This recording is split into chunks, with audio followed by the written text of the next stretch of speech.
Side खबरों के लिए सब्सक्राइब करें फ्लेम मीडिया और उसके बाद बेल आइकन को प्रेस करें ताकि सबसे पहले आपको मिले एक्सक्लूसिव खबरें।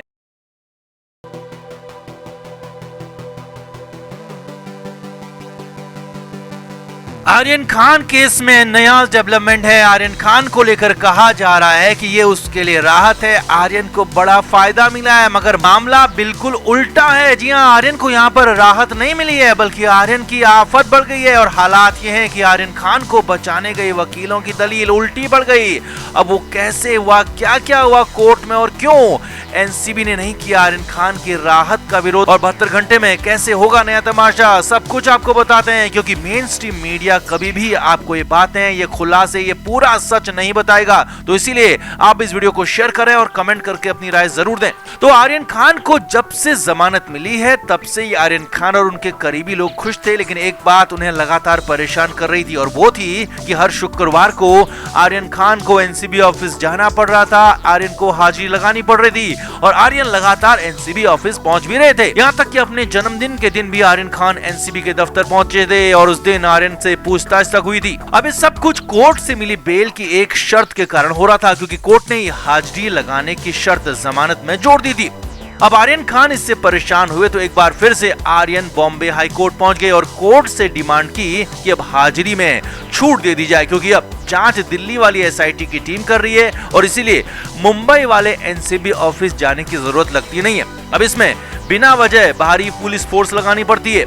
आर्यन की तरफ से वकील अमित देसाई कोर्ट में पेश हुए। वकील की बातों को सुनकर बॉम्बे हाई कोर्ट ने बड़ी राहत दे भी दी कि आर्यन खान को शुक्रवार को हाजिरी नहीं लगानी पड़ेगी और इससे राहत मिल जाएगी। लेकिन इसके साथ ही कोर्ट ने कुछ ऐसा कह दिया कि राहत आफत में तब्दील हो गई। जी हां, इस बार भी कोर्ट ने ऐसी बात कह दी, ऐसी शर्त लगा दी जिससे आर्यन खान की मुश्किलें कम होने के बजाय और ज्यादा बढ़ गई हैं। जी हां, इस बार कोर्ट ने 72 घंटे की सबसे बड़ी शर्त लगा दी है। आर्यन खान को लेकर अब एनसीबी को कोर्ट ने फ्री हैंड दे दिया है।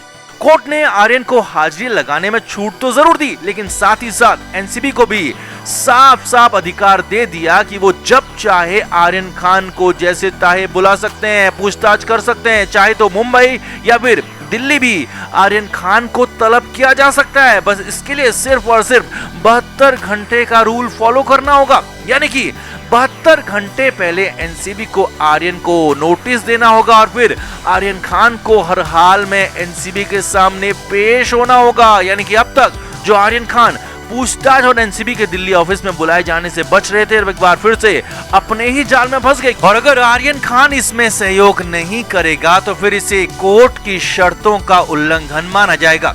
यही नहीं, आर्यन पर कोर्ट ने एक और पाबंदी लगा दी और वो ये है कि आर्यन खान अब मुंबई भी नहीं छोड़ पाएगा। जी हाँ, अब तक तो सिर्फ विदेश जाने पर रोक थी क्योंकि पासपोर्ट जमा है, लेकिन अब आर्यन के मुंबई छोड़ने पर भी रोक लग गई है और आर्यन को साफ साफ सख्त हिदायत दी गई है कि मुंबई छोड़ नहीं सकते और मुंबई से बाहर जाना है तो एनसीबी से परमिशन लेनी होगी, एनसीबी को बताना जरूरी होगा। यानी कि आर्यन खान एक तरह से घर में नजरबंद हो गए हैं, मुंबई छोड़ नहीं सकते, कभी भी उन्हें बुलाया जा सकता है और आर्यन को ये राहत नहीं बल्कि कोर्ट से आफत मिली है। और मेन स्ट्रीम मीडिया जो पूरी तरह से बॉलीवुडियों के हाथों में नाचता है, वो ऐसी खबरें आप तक कभी भी नहीं पहुंचाएगा। वो सिर्फ वही बातें पहुंचाएंगे जिनमें आर्यन को राहत या फिर आर्यन के लिए ठीक होगा वो कहा जाएगा, मगर वो बातें वो कभी नहीं बताएंगे जो असली बात है, जो असली सच है। और इसीलिए कोर्ट में आर्यन की इस दलील का एनसीबी ने भी विरोध नहीं किया, क्योंकि एनसीबी को पता था कि वो राहत नहीं है, आर्यन के लिए आफत है और एनसीबी को इसमें और मजबूत हाथ मिले हैं, एनसीबी का अधिकार और ज्यादा मिले हैं, इसीलिए एनसीबी ने कोर्ट में विरोध नहीं किया। तो कुल मिलाकर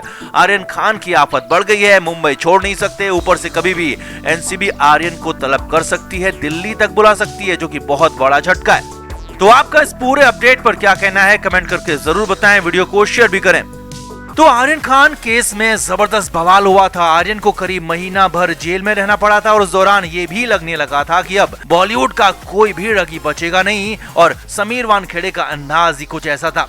मगर उसी दौरान नवाब मलिक ने एक के बाद एक बातें समीर वानखेड़े को लेकर कही, एक के बाद एक दावे, एक के बाद एक खुलासों का दावा किया। करीब महीने भर बाद आर्यन को भी जमानत मिल गई और आर्यन को कई लोगों का जबरदस्त सपोर्ट मिला। अब जब नवाब मलिक ने समीर वानखेड़े को लेकर कई तरह के दावे किए तो कई लोग नवाब मलिक के भी समर्थन में खुलकर आ गए और समीर वानखेड़े पर कई तरह की बातें की गई, खुलासा किया गया और तब लगा कि आर्यन खान केस की तरह समीर वानखेड़े का करियर, समीर की नौकरी, सब कुछ खत्म हो जाएगा। मगर यहाँ तो बाजी उल्टी पड़ चुकी है। जी हाँ, शुरुआत हो चुकी है और इसकी शुरुआत हुई नवाब मलिक की माफी के साथ।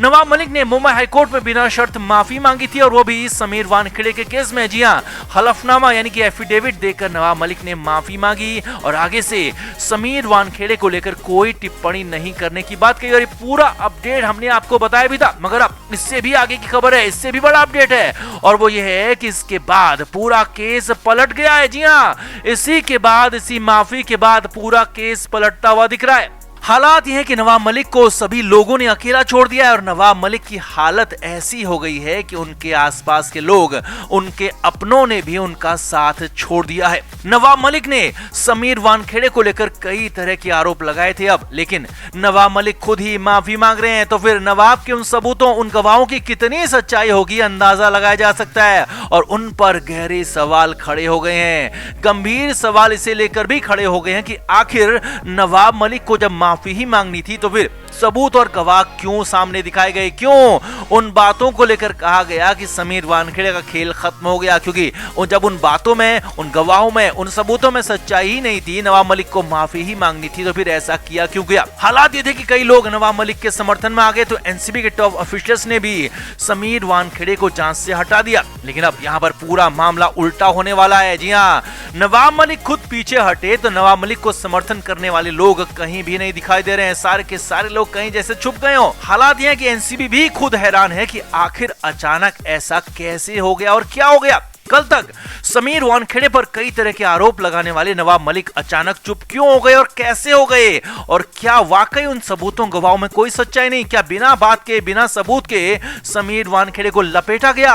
और सबसे बड़ी बात यह कि अगर समीर वानखेड़े गलत नहीं थे तो फिर समीर की कार्रवाइयां भी गलत नहीं होंगी। आर्यन खान केस को लेकर भी, आर्यन को लेकर भी कार्रवाई भी पूरी तरह से ठीक होगी। आर्यन खान केस भी पूरी तरह से ठीक होगा और समीर की जांच का तरीका, जांच का अंदाज भी पूरी तरह से ठीक ही होगा, जो कि अब साफ साफ दिख भी रहा है। यानी कि कुल मिलाकर बहुत जल्द एनसीबी की तरफ से बहुत बड़ा एक्शन लिया जा सकता है कि समीर वानखेड़े को फिर से आर्यन खान केस दिया जा सकता है। जी हाँ, न सिर्फ आर्यन खान केस बल्कि बाकी के अन्य केस भी एक बार फिर से समीर वानखेड़े को ही ट्रांसफर किए जा सकते हैं और समीर वानखेड़े एक बार फिर पहले से ज्यादा ताकतवर यहां पर हो सकते हैं। कई सारी शक्तियां समीर वानखेड़े को यहां पर मिल सकती हैं, कई गुना ज्यादा ताकत उन्हें मिल सकती है, क्योंकि उसके बाद अगर नवाब मलिक के पास कुछ नहीं है, उनके सबूतों, गवाहों में दम नहीं है, तो फिर तो समीर वानखेड़े पूरी तरह से बड़ी स्ट्राइक करने को भी तैयार होंगे। तो आपका क्या मानना है, क्या नवाब मलिक का माफी मांगना इस केस में टर्निंग पॉइंट साबित हो सकता है? क्या आर्यन खान की मुश्किल फिर से बढ़ेगी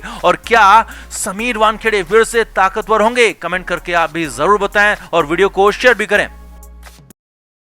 फ्लेम मीडिया रिपोर्ट।